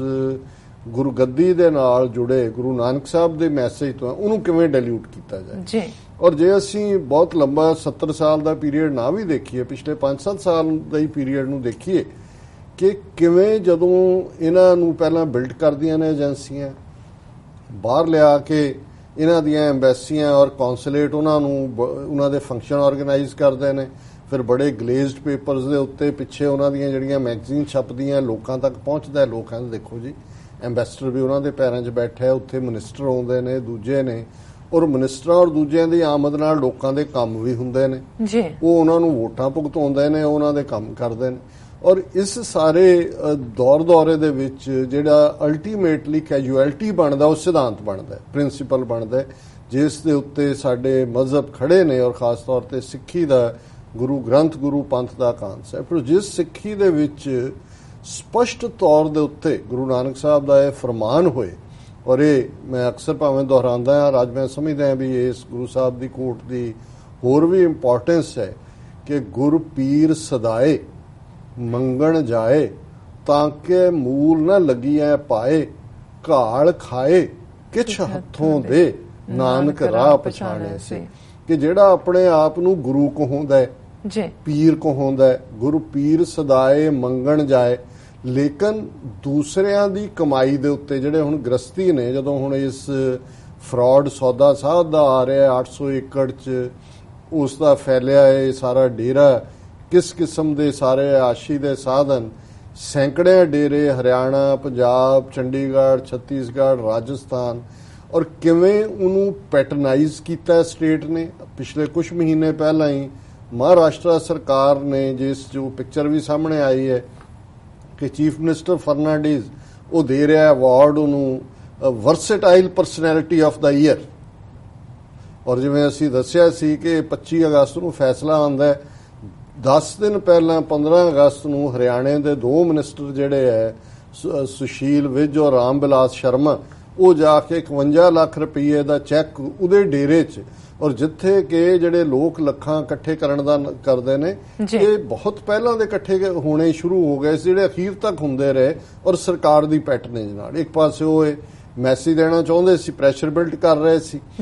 ਕਿ ਭਾਈ ਦੇਖੋ ਕਿੰਨੀ ਫੋਲੋਇੰਗ ਹੈ, ਔਰ ਹੁਣੇ ਸਾਹਮਣੇ ਆਇਆ ਔਰ ਅੱਜ ਅਸੀਂ ਦੇਖਦੇ ਹਾਂ ਕਿ 24 ਬੰਦਿਆਂ ਨੂੰ, ਜਿਹਨਾਂ 6 ਔਰਤਾਂ ਵੀ ਸ਼ਾਮਲ ਨੇ, ਉਹਨਾਂ ਨੇ ਸੈਡੀਸ਼ਨ, ਦੇਸ਼ ਧਰੋਹ ਦੇ ਥੱਲੇ ਕਿ ਵੇਜਿੰਗ ਵਾਰ, ਔਰ ਸਾਹਮਣੇ ਹੈ ਕਿ ਕਿਵੇਂ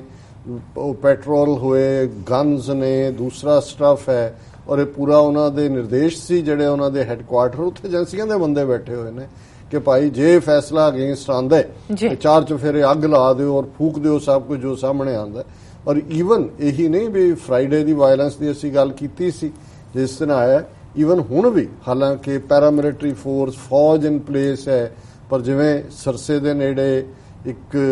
2 ਲਗਜ਼ਰੀ ਗੱਡੀਆਂ ਅੱਗ ਦੇ ਹਵਾਲੇ ਕੀਤੀਆਂ ਗਈਆਂ, ਔਰ ਅਜੇ ਵੀ ਪੰਜਾਬ ਦੇ ਔਰ ਹਰਿਆਣੇ ਔਰ ਦੂਜੇ ਬਹੁਤ ਸਾਰੇ ਸਕੂਲ ਬੰਦ, ਦਫ਼ਤਰ ਬੰਦ। ਤੁਸੀਂ ਦੇਖੋ ਕਿੰਨਾ ਵੱਡਾ ਐਮਪਾਇਰ ਖੜਾ ਕੀਤਾ।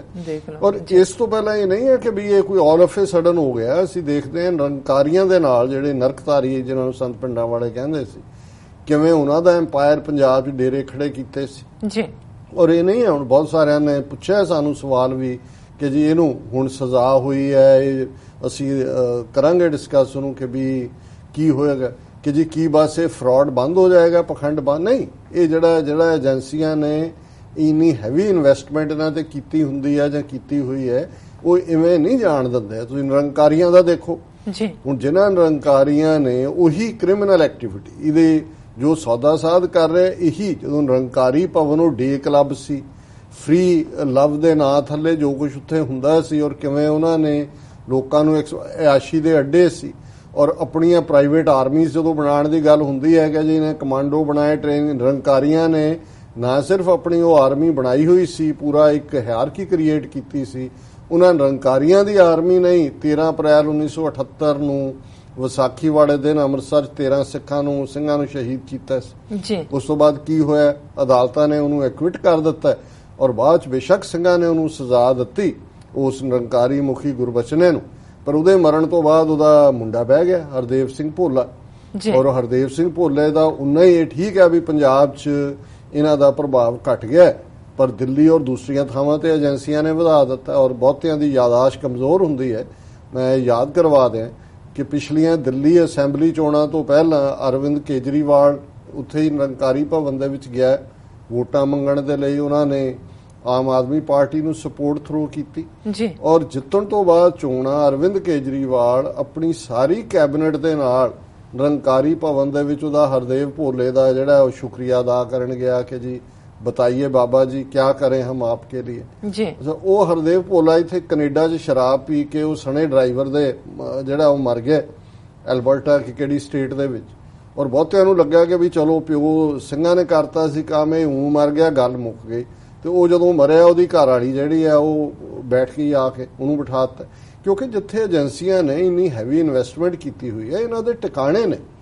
ਔਰ ਬਹੁਤ ਵਾਰ ਅਸੀਂ ਇਹ ਰਿਅਲਾਈਜ਼ ਨਹੀਂ ਕਰਦੇ ਕਿ ਵੀ ਇਹਨਾਂ ਰਾਹੀਂ ਉਹਨਾਂ ਦੇ ਸਪਾਈਂਗ ਜਿਹੜੇ ਨੇ ਜਦੋਂ ਬਾਹਰ ਵੀ ਇਹਨਾਂ ਦੇ ਮਿਸ਼ਨ ਖੋਲਦੇ ਨੇ ਜਾਂ ਦੂਜੇ ਨੇ, ਉਹਨਾਂ ਦੇ ਵਿੱਚ ਦੂਜੇ ਲੋਕ ਵੀ ਪ੍ਰਭਾਵਿਤ ਹੁੰਦੇ ਨੇ। ਇਹਨਾਂ ਦੇ ਬਹੁਤ ਸਾਰੇ ਇੱਥੇ ਯੋਗਾ ਮਿਸ਼ਨ ਤੇ ਦੂਜੇ ਤੀਜੇ ਇਹ ਵੀ ਇੰਡੀਅਨ ਇੰਟੈਲੀਜੈਂਸ ਏਜੰਸੀਆਂ ਦੇ ਹੀ ਹੈੱਡਕੁਆਰਟਰ ਨੇ ਜੀ, ਉਹਨਾਂ ਨੂੰ ਇਸਤੇਮਾਲ ਕਰਦੇ ਨੇ। ਰੂਹਾਨੀਅਤ ਜਾਂ ਪੱਤਰਕਾਰਤਾ, ਹੁਣ ਬਹੁਤ ਸਾਰੇ ਉਹ ਗਏ ਜ਼ਮਾਨੇ ਕਿ ਜੀ ਅੱਗੇ ਕੋਈ ਜਸੂਸ ਹੁੰਦਾ ਸੀ, ਕੋਈ ਵਿੱਚ ਵੜ ਗਿਆ, ਕੋਈ ਹੋਰ ਹੋ ਗਿਆ, ਘੜੀਆਂ ਦੇ ਵਿੱਚ ਟਰਾਂਸਮੀਟਰ ਲੱਗਾ, ਦੂਜਾ ਹੁਣ ਉਹਦਾ ਕੰਮ ਇਹ ਪੱਤਰਕਾਰ ਕਰਦੇ ਨੇ, ਜਰਨਲਿਸਟ ਕਰਦੇ ਨੇ, ਜਾਂ ਇਹ ਹੋਲੀਮੈਨ ਕਰਦੇ ਨੇ, ਇਹ ਇਹਨਾਂ ਦਾ ਕੰਮ ਹੈ। ਔਰ ਇਸੇ ਤਰ੍ਹਾਂ ਅਸੀਂ ਇਹ ਦੇਖਦੇ ਹਾਂ ਕਿ ਹੁਣ ਭਾਵੇਂ ਸੌਦਾ ਸਾਧ ਦੇ ਮਾਮਲੇ ਦੇ ਵਿੱਚ ਇਹ ਜਿਹੜਾ ਫੈਸਲਾ ਆਇਆ, ਔਰ ਮੈਂ ਕੁਦਰਤੀ ਕਿਉਂਕਿ ਪਹਿਲਾਂ ਡਿਫਰੈਂਟ ਵਰਸ਼ਨ ਸੀ, ਕਿੰਨੀ ਸਜ਼ਾ ਹੋਈ ਨਹੀਂ ਹੋਈ, ਲੇਕਿਨ ਅਸੀਂ CBI ਦੀ ਪ੍ਰੈਸ ਰਿਲੀਜ਼ ਮੈਂ ਹਾਸਲ ਕੀਤੀ ਔਰ ਉਹਦੇ 'ਚ ਬੜਾ ਕਲੀਅਰਲੀ, ਕਿਉਂਕਿ ਜੱਜ ਤਾਂ ਉਹੀ ਹੈ ਜਗਦੀਪ ਸਿੰਘ ਜਿਹਨੇ ਫੈਸਲਾ ਸੁਣਾਇਆ, ਦੋਸ਼ੀ ਵੀ ਉਹਨੇ ਐਲਾਨਿਆ ਸੀ। ਕੋਰਟ ਦਾ ਡੈਕੋਰਮ ਹੁੰਦਾ ਕਿ ਪਹਿਲਾਂ ਉਹਨੂੰ ਦੋਸ਼ੀ ਸਾਬਤ ਕਰਦੇ ਨੇ, ਫਿਰ ਸਜ਼ਾ ਸੁਣਾਉਂਦੇ ਨੇ। तो 20 years rigorous imprisonment and fine of ₹30 lakhs to Gurmeet Ram Rahim in sexual exploitation case। इस CBI ਦੀ ਪ੍ਰੈਸ ਰਿਲੀਜ਼ ਦਾ ਹੀ ਜਿਹੜਾ ਹੈਡਲਾਈਨ ਹੈ, ਔਰ ਜ਼ਾਹਰ ਹੈ ਕਿ ਵੀ ਕਿਉਂਕਿ 2 ਸਾਧਵੀਆਂ ਦਾ ਕੇਸ ਸੀ ਜਿਨ੍ਹਾਂ ਨੇ 2002 ਦੇ ਵਿੱਚ ਲਿਖਿਆ ਸੀ, ਬਹੁਤ ਵਾਰ ਇਹ ਹੁੰਦਾ ਹੈ ਔਰ ਤੁਸੀਂ ਮੀਡੀਆ ਦਾ ਹਾਲ ਦੇਖੋ, ਇਨਕਲੂਡਿੰਗ ਇਹਨਾਂ ਦਾ ਜ਼ਿੰਮੇਵਾਰ, ਜਦੋਂ ਪਹਿਲਾਂ ਖਬਰ ਆਈ ਉਹਨਾਂ ਨੇ ਕਿਹਾ ਜੀ 10 ਸਾਲ ਦੀ ਸਜ਼ਾ ਜੀ। ਹੁਣ ਕੁਝ ਚੀਜ਼ਾਂ ਐਜ਼ਿਊਮ ਕਰ ਲਈਆਂ ਜਾਂਦੀਆਂ। ਬਹੁਤ ਵਾਰ ਇਹ ਹੁੰਦਾ ਹੈ ਕਿ ਜਦੋਂ ਡਿਫਰੈਂਟ ਸਜ਼ਾਵਾਂ ਇੱਕੋ ਕਿਸਮ ਦੇ ਕੇਸ ਹੁੰਦੀਆਂ ਤਾਂ ਉਹਨਾਂ ਨੂੰ ਕਿਹਾ ਜਾਂਦਾ ਹੈ ਕਨਕਰੈਂਟ, ਟੂ ਰਨ ਕਨਕਰੈਂਟ, ਕਿ ਜੀ ਜੇ ਦੋਨਾਂ ਕੇਸਾਂ ਦੇ ਵਿੱਚ ਜਿਵੇਂ ਦੋਨਾਂ ਉਹਨਾਂ ਬੀਬੀਆਂ ਦੇ ਨਾਲ 3 ਸਾਲ ਇਹ ਜਬਰ ਜਨਾਹ ਕਰਦਾ ਰਿਹਾ ਤੇ 10-10 ਸਾਲ ਉਹਦੀ ਸਜ਼ਾ ਹੈ ਤੇ ਫਿਰ ਜ਼ਾਹਰ ਹੈ ਕਿ ਇੱਕੋ ਵੇਲੇ ਰਨ ਕਰੇਗੀ। ਬਹੁਤਿਆਂ ਨੇ ਕਨਕਲੂਡ ਕਰ ਲਿਆ, ਪਰ ਇਸ ਮਾਮਲੇ 'ਚ ਜਗਦੀਪ ਸਿੰਘ, ਇਹ ਜੱਜ ਦੇ ਉੱਤੇ ਹੁੰਦਾ। ਜਗਦੀਪ ਸਿੰਘ ਨੇ ਕਿਹਾ ਕਿ ਨਹੀਂ, ਇਹ ਕਨਕਰੈਂਟ ਨਹੀਂ ਹੈ, ਕੰਜ਼ੀਕਿਊਟਿਵ ਹੈ ਜੀ, ਕਿ ਵੀ ਇਹ ਪਹਿਲਾਂ 10 ਸਾਲ ਇੱਕ ਦੀ ਰਨ ਹੋਏਗੀ, ਫਿਰ 10 ਸਾਲ ਦੂਸਰੇ ਕੇਸ ਦੀ ਹੋਏਗੀ। ਸੋ ਜ਼ਾਹਰ ਹੈ ਵੀ 20 ਸਾਲ ਪਰਮਾਨੈਂਟ ਜਿਹੜਾ ਹੈ ਉਹ ਸਜ਼ਾ ਹੈ। 30 ਲੱਖ ਦਾ ਜੁਰਮਾਨਾ ਹੈ, ਜਿਹਦੇ ਚ 15-15 ਲੱਖ ਦੋਨਾਂ ਨੂੰ, ਬੀਬੀਆਂ ਨੂੰ ਦਿੱਤਾ ਜਾਏਗਾ। ਔਰ ਉਹਦੇ ਚ ਉਹਨਾਂ ਨੇ ਅੱਗੇ ਮਾਰਕ ਕੀਤਾ ਹੈ ਕਿ ਵੀ ਜੇ ਰਿਗੋਰਸ imprisonment for 2 years along with ₹10,000 in case of default in payment of fine, further rigorous imprisonment of 3 months, ਕਿ ਜੇ ਜੁਰਮਾਨਾ ਜਿਹੜਾ ਉਹ ਵੇੜੇ ਸਿਰ ਪੇ ਨਾ ਕੀਤਾ ਜੀ ਤੇ ਫਿਰ 2 ਸਾਲ ਦੀ ਸਜ਼ਾ ਔਰ ਅੱਗੋਂ ਹੋਰ ਫਾਈਨ ਚ ਵਾਧਾ 10 ਸਾਲ ਦਾ। ਸੋ ਕੁੱਲ ਮਿਲਾ ਕੇ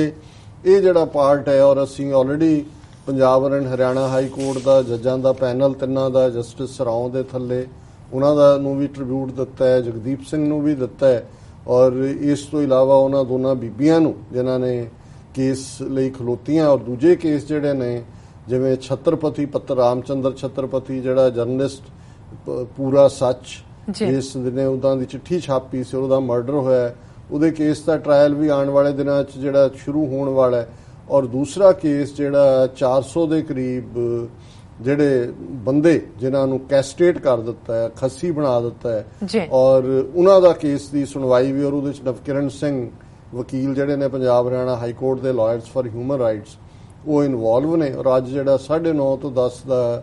ਇੰਟਰਵਿਊ ਹੋਏਗਾ ਉਹਨਾਂ ਦੇ ਨਾਲ ਹੋਏਗਾ, ਜਿੱਥੇ ਅਸੀਂ ਇਸ ਕੇਸ ਬਾਰੇ ਲੀਗਲ ਇਹਦੀਆਂ ਕੀ ਇੰਪਲੀਕੇਸ਼ਨਸ ਨੇ,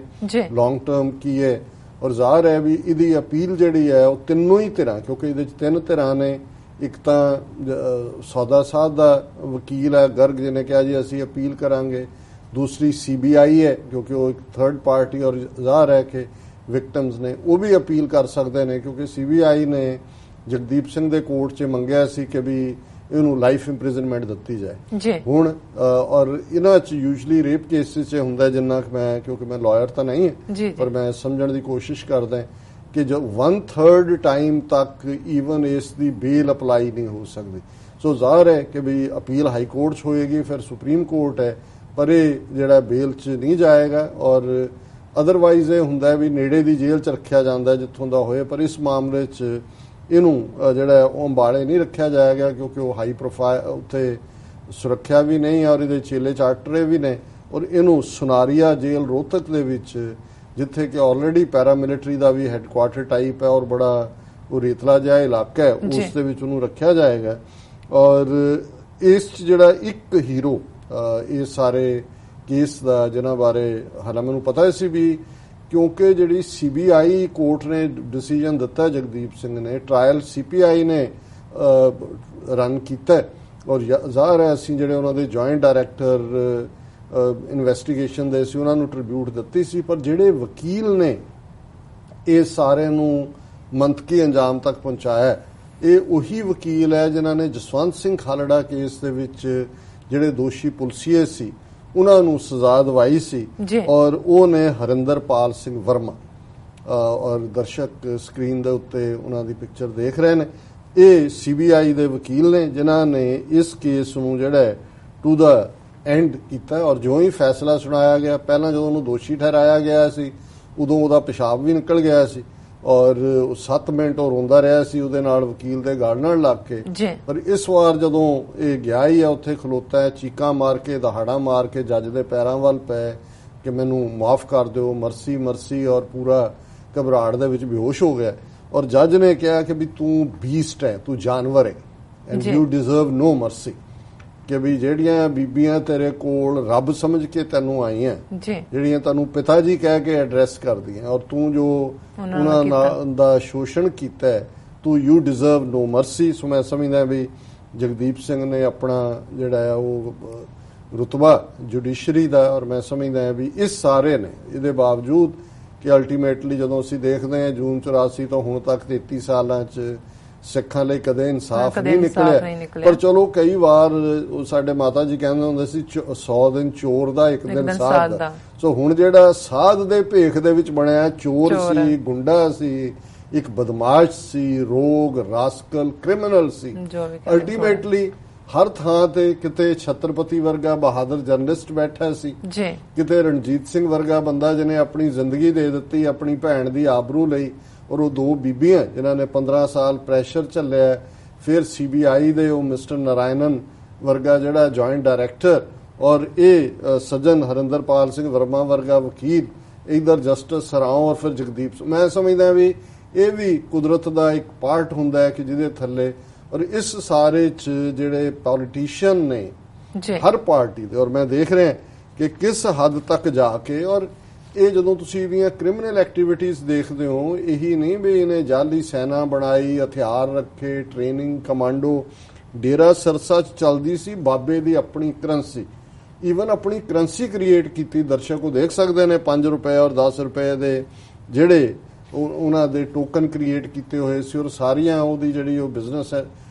ਐਂਟਰਪ੍ਰਾਈਜ਼ ਹੈ, ਉਹਦੇ 'ਚ ਉਹ ਚੱਲਦਾ ਸੀ। ਸੋ ਇਸ ਸਾਰੇ ਦੇ ਬਾਵਜੂਦ ਜਿਹੜੀ ਇਹਨਾਂ ਦੀ ਪੋਲੀਟੀਸ਼ੀਅਨਸ ਦੀ ਸਟੇਟ ਦੀ ਬੇਹਯਾਈ ਹੈ। BJP ਦਾ ਜਿਹੜਾ ਮੇਨ ਹਰਿਆਣੇ ਦਾ ਇੰਚਾਰਜ ਆ ਕਹਿ ਰਿਹਾ never backed him, says BJP, countering allegations that party-led government went soft on now incarcerated Sirsa Dera chief Gurmeet Ram Rahim. The BJP said the way situation was handled today was a proof enough of the efficacy of Manohar Lal Khattar government. ਕਹਿੰਦੇ ਜੀ ਦੇਖੋ ਅਸੀਂ ਜਿਵੇਂ handle ਕੀਤਾ ਇਹ ਤਾਂ ਸਾਬਤ ਕਰਤਾ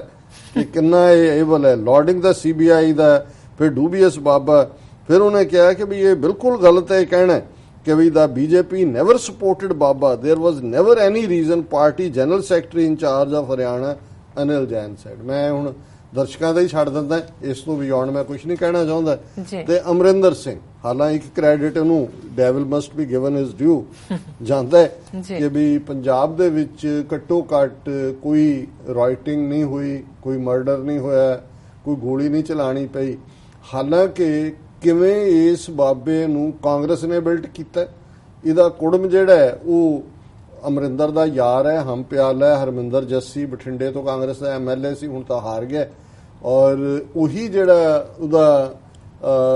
ਹੈ ਲੜਕਾ ਹੁਣ ਸੌਦੇ ਸਾਧ ਦਾ, ਜਿਵੇਂ ਮੈਂ ਕਿਹਾ ਵੀ ਨਿਰੰਕਾਰੀਆਂ ਦਾ ਅੱਗੋਂ ਚੱਲ ਪਿਆ, ਉਹ ਭੋਲਾ ਬਣਾਤਾ। ਭੋਲਾ ਮਰ ਗਿਆ ਸ਼ਰਾਬ ਪੀ ਕੇ, ਘਰ ਵਾਲੀ ਬਣਾਤੀ। ਔਰ ਹੁਣ ਬਹੁਤੇ ਮੀਡੀਆ ਨੇ ਤਾਂ ਨਹੀਂ ਖਬਰ ਦਿੱਤੀ, ਪਰ ਇਹਦੀ ਅੱਗੋਂ ਸੱਸ ਨੇ ਕਿ ਇਹਦੀ ਮਾਂ ਨੇ ਸੌਦੇ ਸਾਧ ਨੇ ਐਲਾਨ ਕੀਤਾ ਕਿ ਜੀ ਮੇਰਾ ਪੋਤਾ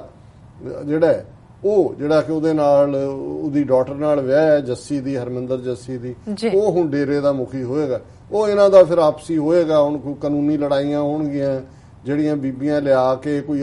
ਨੰਬਰ 2 ਨੰਬਰ 3 ਪੋਜੀਸ਼ਨ ਬਣਾਈਆਂ ਉਹਨਾਂ ਨਾਲ ਹੋਏਗਾ, ਜਿਵੇਂ ਇੱਥੇ ਯੋਗੀ ਭਜਨ ਦੇ ਮੁੱਦੇ ਤੇ ਹੋਇਆ, ਜਾਂ ਜਿਹਨੂੰ ਕਹਿੰਦੇ ਨੇ ਚੋਰੀ ਦਾ ਮਾਰ ਲਾਠੀਆਂ ਦੇ, ਚੋਰੀ ਦਾ ਮਾਲ ਲਾਠੀਆਂ ਦੇ ਗਜ਼ ਨਹੀਂ। ਸੋ ਉਹ ਇਵੇਂ ਵੰਡੇ ਜਾਣਗੇ, ਛਿੱਤਰੀ ਹੋਏਗਾ, ਪਰ ਇਹਨਾਂ ਨੂੰ ਅਜੇ ਇਹਨਾਂ ਨੇ ਜਾਣ ਨਹੀਂ ਦੇਣਾ ਹੈ। ਉਹਨਾਂ ਦੇ ਲਈ ਇੱਕ ਯੂਜ਼ਫੁਲ ਹੈ। ਔਰ ਉਹੀ ਅਮਰਿੰਦਰ ਜੇ 2002 ਚ ਇਹਨੇ ਕਾਂਗਰਸ ਦੀ ਸਪੋਰਟ ਕੀਤੀ, 2007 ਚ ਕੀਤੀ, 2010 ਦੀ ਬਠਿੰਡਾ ਇਲੈਕਸ਼ਨ ਦੇ ਵੇਲੇ ਹਰਸਿਮਰਤ ਕੌਰ ਦੀ ਕੀਤੀ। ਅਕਾਲੀਆਂ ਨੇ ਘੂਣੀਆਂ ਪਾਈਆਂ ਮੂੰਹ, ਧਾਰਮਿਕ ਲੀਡਰਸ਼ਿਪ ਵੀ, ਦੂਜੀ ਵੀ। ਅਮਰਿੰਦਰ ਕਹਿ ਰਿਹਾ ਹੈ Dera verdict not a thing to be either welcomed or rejected. Amarinder ਕਿ ਜੀ ਇਹ ਜਿਹੜਾ ਫੈਸਲਾ ਆਇਆ ਇਹਦਾ ਕੋਈ ਸਵਾਗਤ ਕਰਨ ਜਾਂ ਇਹਦਾ ਕੋਈ ਰਿਜੈਕਟ ਕਰਨ ਦਾ ਕੋਈ ਨਹੀਂ ਬਣਦੀ ਹੈਗਾ। ਤੁਸੀਂ ਅੰਦਾਜ਼ਾ ਲਾਓ ਵੀ ਇਹ ਸਾਰੇ BJP ਹੋਏ, ਕਾਂਗਰਸ ਹੋਏ, ਅਕਾਲੀ ਹੋਣ, ਲੋਕ ਦਲ ਹੋਏ, ਚਲੋ BJP ਕਾਂਗਰਸ ਦਾ ਸਮੂਹ ਤਾਂ ਐਂਟੀ ਸਿੱਖ ਨੇ, ਉਹਨਾਂ ਨੇ ਤਾਂ ਕ੍ਰੀਏਟ ਹੀ ਕੀਤਾ, ਪਰ ਇਹ ਅਕਾਲੀ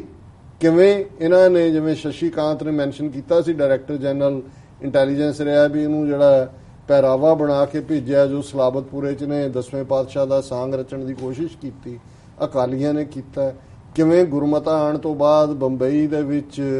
ਅਕਸ਼ੇ ਕੁਮਾਰ ਦੇ ਘਰ ਦੇ ਵਿੱਚ ਇਹ ਹੁਕਮਨਾਮਾ ਵਾਪਸ ਕਰਾਉਣ ਦੇ ਲਈ ਅਕਾਲ ਤਖਤ ਦਾ ਕਿਸ ਕਿਸਮ ਦੀ ਡਰਾਮੇਬਾਜ਼ੀ ਕੀਤੀ ਗਈ। ਔਰ ਇਹਦੇ ਬਾਵਜੂਦ ਸੈਚਰਡੇ ਮੇਰਾ voice of America Urdu service ਤੇ ਇੰਟਰਵਿਊ ਸੀ ਦਿੱਲੀ ਤੋਂ, ਉਹਨਾਂ ਨੇ ਅਲ ਜਜ਼ੀਰਾ ਦੇ ਕੋਰਸਪੋਂਡੈਂਟ ਮਿਸ਼ਰਾ ਨੇ, ਸੱਜਣ ਸ਼ਾਇਦ, ਉਹਨਾਂ ਨੂੰ ਲਿਆ ਹੋਇਆ ਸੀ। ਔਰ ਮੈਂ ਦੇਖਦਾ ਵੀ ਕਿਵੇਂ ਇੰਪ੍ਰੈਸ਼ਨਸ ਨੇ। ਜਿਹੜੀ ਬੀਬੀ ਉਸ ਜਿਹੜੀ ਹੈ ਉਹ ਇੰਟਰਵਿਊ ਕਰ ਰਹੀ ਸੀ ਜਾਂ ਐਂਕਰ ਸੀ ਉਸ ਪ੍ਰੋਗਰਾਮ ਦੀ, ਉਹਨਾਂ ਨੇ ਓਪਨਿੰਗ 'ਚ ਮੈਨੂੰ ਪੁੱਛਿਆ ਕਿ ਜੀ ਬੜੀ ਅੰਜੀਮ ਧਾਰਮਿਕ ਸਿੱਖ ਸ਼ਖਸੀਅਤ ਗੁਰਮੀਤ ਰਾਮ ਰਹੀਮ ਸਿੰਘ ਨੂੰ ਇਹ ਹੋਇਆ ਔਰ ਸਿੱਖ ਪ੍ਰੋਟੈਸਟ ਕਰ ਰਹੇ ਨੇ ਇਹਦੇ। ਮੈਂ ਉਹਨੂੰ ਕਿਹਾ ਜੀ ਬੀਬੀ ਜੀ ਆਪਣਾ ਪਹਿਲਾਂ ਹਿਸਾਬ ਕਰੈਕਟ ਕਰੋ ਵੀ ਨਾ ਤਾਂ ਇਹ ਸਿੱਖ ਹੈ ਤੇ ਨਾ ਹੀ ਕੋਈ ਸਿੱਖ ਪ੍ਰੋਟੈਸਟ ਕਰ ਰਹੇ ਨੇ, ਵੀ ਇਹ ਤਾਂ ਵੈਸੇ ਹੀ ਸਾਡੀ ਟੈਂਪੋਰਲ ਅਥਾਰਟੀ ਨੇ ਇਸ ਦੇ ਉੱਤੇ, ਇਹ ਤਾਂ ਏਜੰਸੀਆਂ ਦੀ ਕ੍ਰੀਏਸ਼ਨ ਹੈ, RSS ਨੇ ਕ੍ਰੀਏਟ ਕੀਤੇ ਨੇ ਸਾਰੇ। ਔਰ ਮੋਦੀ ਜਿਹੜਾ ਉੱਥੇ ਆ ਕੇ ਕਹਿੰਦਾ ਹੈ ਕਿ ਜੀ ਮੈਂ ਪੁण्य भूमि यहाँ आकर सौभाग्यशाली हूँ, ਤੇ ਉਹ ਬਾਅਦ 'ਚ ਉਹਨੂੰ ਅਲ ਜਜ਼ੀਰਾ ਵਾਲਿਆਂ ਨੂੰ ਪੁੱਛਦੀ ਹੈ ਵੀ ਜੋ ਡਾਕਟਰ ਅਮਰਜੀਤ ਸਿੰਘ ਉਹਨਾਂ ਨੇ ਕਿਹਾ ਉਹਦੇ ਕਹਿੰਦਾ ਬਾਤ ਤਾਂ ਠੀਕ ਹੈ। ਮੈਂ ਕਿਹਾ ਉਹ ਤਾਂ RSS ਦੇ ਖੜੇ ਕੀਤੇ ਹੋਏ ਲੋਕ ਨੇ। ਲੇਕਿਨ ਮੈਂ ਇਹ ਕਹਿਣਾ ਚਾਹੁੰਦਾ ਕਿ ਵੀ ਅਕਾਲੀਆਂ ਦਾ ਇਹ ਫਰਜ਼ ਸੀ ਇੱਕ ਪਾਸੇ, ਔਰ ਅੱਜ ਅਸੀਂ 3rd ਸੈਕਸ਼ਨ ਆਪਣੇ ਵਿਊਅਰਸ ਵੱਲੋਂ ਜਿਹੜੇ ਸਾਨੂੰ ਇਸ ਮੁੱਦੇ ਦੇ ਉੱਤੇ ਹੀ ਕਮੈਂਟ ਆਏ ਨੇ, ਲੈਟਰ ਨੇ 2, ਉਹਨਾਂ ਤੇ ਚਰਚਾ ਕਰਾਂਗੇ ਕਿ ਸਾਨੂੰ ਅਸੀਂ ਇਹਨੂੰ ਕਿਵੇਂ ਹੈਂਡਲ ਕਰਨਾ। ਪਰ ਕੁੱਲ ਮਿਲਾ ਕੇ ਮੈਂ ਦੇਖਦਾ ਵੀ ਇੱਕ ਪਾਸੇ ਪੋਲੀਟੀਸ਼ੀਅਨਸ ਆਪਣੇ ਕੰਮ ਲੱਗੇ ਹੋਏ ਨੇ, ਲੇਕਿਨ ਹੁਣ ਟ੍ਰਿਬਿਊਨ ਵਰਗੀ ਅਖਬਾਰ ਖਬਰਾਂ ਅਸੀਂ ਵੀ ਟ੍ਰਿਬਿਊਨ ਦੀਆਂ ਲੈਂਦੇ ਆ, ਮੈਂ ਡਿਸਕਸ ਵੀ ਮੋਸਟਲੀ ਉਹਦੇ ਚੋਂ ਕਰਦਾ, ਔਰ ਉਹਦਾ ਐਡੀਟਰ ਜਿਹੜਾ ਹੈ ਹਰੀਸ਼ ਖਹਿਰੇ ਉਹ ਪੂਰਾ ਇਹਦੇ ਤੇ ਐਡੀਟੋਰੀਅਲ ਲਿਖਦਾ ਹੈ ਕਿ ਨਾਟ ਆਲ ਡੇਰਾਜ਼ ਆਰ ਡੈਨਸ ਆਫ ਡਿਬੌਚਰੀ,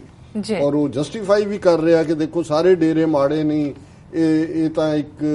ਲਿਬਰਲ ਟ੍ਰੈਡੀਸ਼ਨ ਹੈ, ਔਰ ਦੇਖੋ ਲੋਕ ਭਲਾਈ ਦੇ ਕੰਮ ਕਿੰਨੇ ਕਰ ਰਹੇ ਸੀ। ਕਿ ਯਾਨੀ ਅਜੇ ਵੀ ਜਿਹੜਾ ਮੀਡੀਆ 15 ਸਾਲ ਇਹਨੂੰ ਡਿਫੈਂਡ ਕਰਦਾ ਰਿਹਾ ਹੈ, ਔਰ ਜੇ ਸਿੱਖਾਂ ਨੇ ਪ੍ਰੋਟੈਸਟ ਕੀਤਾ ਸਲਾਬਤਪੁਰੇ 'ਚ ਜੋ ਇਹਨੇ ਕਰਤੂਤ ਕੀਤੀ ਇਹਦੇ ਹੀ ਉਹਨਾਂ ਗੁੰਡਿਆਂ ਨੇ ਜਿਹੜੇ ਅੱਜ ਪ੍ਰਾਈਵੇਟ ਆਰਮੀ ਔਰ ਹਥਿਆਰ ਔਰ ਦੂਜੇ ਕਰ ਰਹੇ ਨੇ, ਕਰਮਜੀਤ ਸਿੰਘ ਸੁਨਾਮ ਨੂੰ ਵੀ ਇਹਦੇ ਗੁੰਡਿਆਂ ਨੇ ਮਾਰਿਆ ਗੋਲੀ ਦੇ ਨਾਲ, ਹਰਬਿੰਦਰ ਸਿੰਘ ਡੱਬਵਾਲੀ ਨੂੰ ਹਰਿਆਣੇ ਦੇ ਵਿੱਚ ਮਾਰਿਆ, ਬਲਕਾਰ ਸਿੰਘ ਜਾਮਾ ਰਾਏ ਨੂੰ ਬੰਬਈ ਦੇ ਵਿੱਚ ਮਾਰਿਆ, ਔਰ ਉੱਥੇ ਪੁਲਿਸ ਨੇ ਕੇਸ ਦਾ ਕੀ ਰਜਿਸਟਰ ਕਰਨਾ ਸੀ, ਮਹਾਰਾਸ਼ਟਰ ਦਾ ਚੀਫ ਮਿਨਿਸਟਰ ਉਹਨੂੰ ਜਿਹੜਾ ਹੈ most versatile personality of the year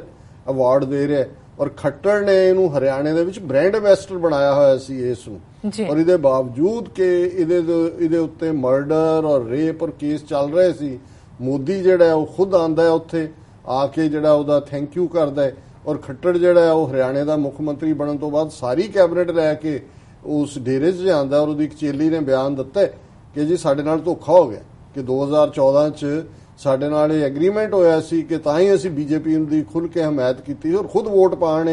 ਜਿਹੜਾ ਕ੍ਰਿਮੀਨਲ ਹੈ ਉਹ ਬੀਜੇਪੀ ਨੂੰ ਗਿਆ ਸੀ ਕਿ ਜੀ ਸਾਡੇ ਖਿਲਾਫ ਕੇਸ ਵਾਪਸ ਹੋਣਗੇ, ਬੀਜੇਪੀ ਨੇ ਧੋਖਾ ਕੀਤਾ। ਸੋ ਇਹ ਸਾਰੀ ਖੇਡ ਹੈ। ਸੋ ਕੁੱਲ ਮਿਲਾ ਕੇ ਅਸੀਂ 3rd ਸੈਗਮੈਂਟ ਦੇ ਵਿੱਚ ਫਿਰ ਡਿਸਕਸ ਕਰਾਂਗੇ ਕਿ ਵੀ ਇਹ ਜਿਹੜਾ ਪਾਰਟ ਹੈ, ਔਰ ਜਿਵੇਂ ਹਫਿੰਗਟਨ ਪੋਸਟ ਨੇ ਉਹਨਾਂ ਦਾ ਇੱਕ ਬੜਾ ਸ਼ੈਤਾਨ ਰਾਈਟਰ ਹੈ TS ਸੁਧੀਰ, ਉਹਨੇ ਹੈਡਲਾਈਨ ਦਿੱਤਾ ਹੈ ਇਸ ਗੁਰਮੀਤ ਰਾਮ ਰਹੀਮ ਦਾ ਭਿੰਡਰਾਂ ਵਾਲੇ ਆਫ 21st ਸੈਂਚੁਰੀ। ਹੁਣ ਤੁਸੀਂ ਦੇਖੋ ਕਿ ਵੀ ਅਜੇ ਵੀ, ਹਾਲਾਂਕਿ ਹੁਣ ਜਦੋਂ ਮੀਡੀਆ ਦੀਆਂ ਗੱਡੀਆਂ ਸਾੜੀਆਂ 76 ਰੁਪਏ ਕਿਸੇ ਦੀ ਬਾਂਹ ਗਲ ਚ ਪਾਈ ਹੈ, ਕਿਸੇ ਦਾ ਕੋਈ ਹੁਣ ਉਹ ਸਵੇਰ ਤੋਂ ਸ਼ਾਮ ਤੱਕ ਚੀਕ ਰਹੇ ਨੇ ਹਰ 2-2 ਮਿੰਟ ਬਾਅਦ, ਲੇਕਿਨ ਇਹੀ ਉਹਨੂੰ 15 ਸਾਲ ਡਿਫੈਂਡ ਕਰਦਾ, ਔਰ ਹੁਣ ਉਹਨਾਂ ਨੂੰ ਲੱਗਾ ਏਜੰਸੀਆਂ ਨੇ ਕਿਹਾ ਹੋਣਾ ਜੀ ਬਹੁਤ ਹੋ ਗਿਆ, ਹੁਣ ਇਹਨੂੰ ਜਰਾ ਟਰਨ ਕਰੋ ਦੂਜੇ ਪਾਸੇ। ਫਿਰ ਇਹਨਾਂ ਨੇ ਉਹਦਾ ਖਾਲਿਸਤਾਨੀ ਕਨੈਕਸ਼ਨ ਬਣਾਉਣਾ ਸ਼ੁਰੂ ਕਰਤਾ, ਗੁਰਜੰਟ ਸਿੰਘ ਰਾਜਸਥਾਨੀ ਨਾਲ ਜੋੜ ਦਿੱਤਾ, ਇਹ ਜਿਹੜੇ ਨੇ ਭਿੰਡਰਾਂ ਵਾਲੇ ਆਫ 21st ਸੈਂਚੁਰੀ ਬਣਾ ਕੇ ਉਹਨੂੰ ਕੰਪੇਅਰ ਕਰਨ ਲੱਗ ਗਏ, ਔਰ ਟ੍ਰਿਬਿਊਨ ਵਾਲਿਆਂ ਨੂੰ ਨਜ਼ਰ ਆਉਣਾ ਸ਼ੁਰੂ ਹੋ ਗਿਆ ਕਿ ਜੀ ਨਹੀਂ ਇਹ ਡੇਰੇ ਨਹੀਂ ਖਤਮ ਹੋਣੇ ਚਾਹੀਦੇ, ਇਹ ਤਾਂ ਫਿਰ ਜਿਹੜੇ ਲੋਕ ਭਲਾਈ ਦਾ ਕੰਮ ਹੁੰਦੇ ਨੇ ਉਹ ਖਤਮ ਹੋ ਜਾਣਗੇ। ਸੋ ਜ਼ਾਹਰ ਹੈ ਕਿ ਉਹਦਾ ਯੂਜ਼ ਉਹਨਾਂ ਨੇ ਕਰ ਲਿਆ, ਔਰ ਇਹਨੂੰ ਅਜੇ ਮਰਨ ਨਹੀਂ ਦੇਣਗੇ। ਇਸ ਸਾਰੇ ਨੂੰ ਬੜਾ ਵੱਡਾ ਐਮਪਾਇਰ, ਏਜੰਸੀਆਂ ਦੀ ਹੈਵੀ ਇਨਵੈਸਟਮੈਂਟ ਹੈ ਇਹਦੇ ਤੇ, ਔਰ ਅਸੀਂ 3rd ਸੈਕਸ਼ਨ 'ਚ ਡਿਸਕਸ ਕਰਾਂਗੇ ਕਿ ਸਾਡੀ ਕੌਮ ਨੂੰ ਕੀ ਕਰਨ